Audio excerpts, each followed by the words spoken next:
نکالتے ہیں، یہ لیجیے صاحب، یہ کیا ہے؟ کہا اللہ کی کتاب، کہا یہ نہیں چلے گی اس ملک میں داخل ہونے کے لیے جواز۔ کہا کیسا ملک ہے، اللہ کی کتاب کافی نہیں ہے؟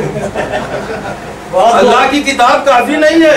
کہا نہیں، اس ملک میں آنے کے لیے جواز چاہیے۔ کہا جواز کیا ہے؟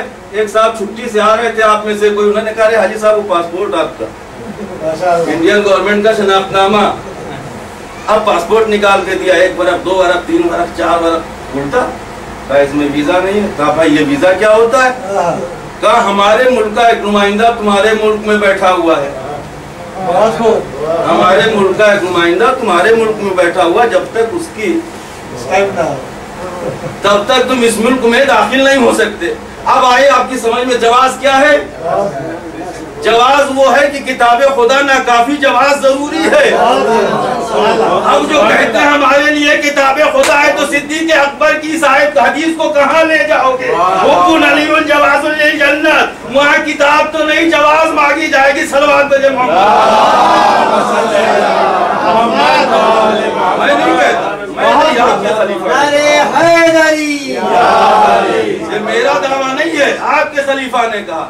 اچھا روز محشر کیا ہوگا؟ اب آئیے وہاں در جنت پر بھی آفیسرز کھڑے ہوں گے، جبریل، میکائیل، اسرافیل، جواز جواز جواز۔ وہاں بھی بھائی کسٹم آفیسر در جنت پہ ہیں۔ آگے بڑھا، بھائی جواز کیا ہے؟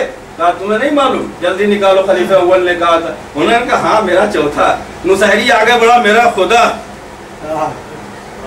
سب کے پاس ہے، کہا میرا چوتھا ہے میرے پاس۔ جواز لے کے گئے، جبریل کو دیا، 1 برس 2 برس 3 برس 4 برس۔ جبریل نے کہا ویزا کدھر ہے؟ کہا یہ ویزا کیا ہے؟ کہا اللہ کی کائنات کا ایک نمائندہ ہر زمانے میں تمہاری کائنات میں موجود تھا، جب تک امام مہدی کی محبت نہ لے کے آؤ گے جنت کیا جنت کی بو نہیں پا سکتے۔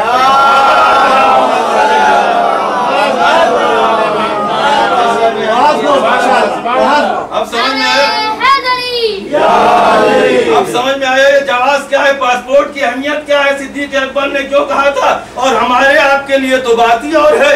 بروز محشر کہیں گے ہنس کر ہر ایک مومن سے یہ فرشتے، علی کے شیعہ، علی کے نوکر، تو جعفری ہے تو جا، تو جعفری ہے تو جا، فری ہے۔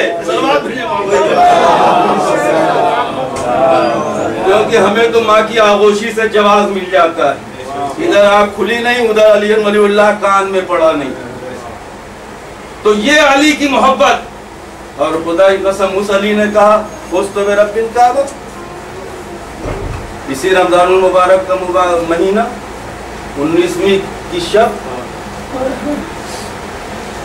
یا یوں کہوں کہ 19ویں کی فجر کی صبح، مولائے متقیان گھر سے نکلتے ہیں مسجد جانے کے، نماز پڑھانے کے ارادے سے۔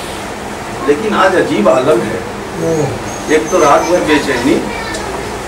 جناب زینب کہتی ہیں کہ جب بھی میری آنکھ کھلی تو میں نے دیکھا بابا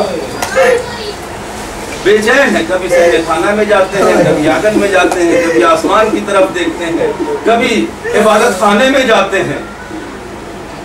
باپ بے چین ہو تو بیٹی کو قرار کرو۔ پھر لیٹ گئی، کمرے میں چلے گئے مولا، پھر کھٹ سے آواز ہوئی، دیکھا مولا آنگن میں کھڑے ہوئے ہیں، صحن خانہ میں آسمان کی طرف دیکھ رہے ہیں۔ جناب زینب کو تو خبر نہیں تھی، لیکن امام کو تو خبر تھی۔ اب وہ بڑا قریب ہے جب اپنے رب سے ملنے جا رہے ہیں۔ ادھر فجر، طلوع فجر نمودار ہوئی، ادھر مولا صحن میں آئے۔ جیسے ہی ارادہ کیا کہ ہمارے مرتبہ گھر میں پلی ہوئی مرغابیاں آئیں اور پیروں سے پکڑ لیں۔ ابھی میں نے ایک بات کہی تھی کہ مولا کی معرفت کو کوئی نہیں جانتا سوائے اللہ کے اور رسول کے، لیکن یہ اس گھر میں رہتی تھی اس لیے مولا کو پہچانتی تھی۔ بھلے مسلمانوں نے نہ پہچانا ہو علی کو، لیکن مرغابیوں نے پہچان لیا کہ آج یہ مولا جو اپنے پیروں سے جا رہے ہیں اپنے پیروں سے واپس نہیں آئیں گے۔ نہیں تو مولا تو روز جاتے تھے، تو روز تو نہیں آتی تھی مرغابیاں۔ اسی لیے کہتے ہیں کہ آنے والے طوفان کی پیشین گوئی پرندے کر دیا کرتے ہیں۔ ہاں عزادارو، مولائے متقیان نبی ارادہ کر رہے تھے، مرغابیاں پیروں سے لپٹی ہیں۔ ایک مرتبہ آپ نے آواز دی، زینب ام کلثوم،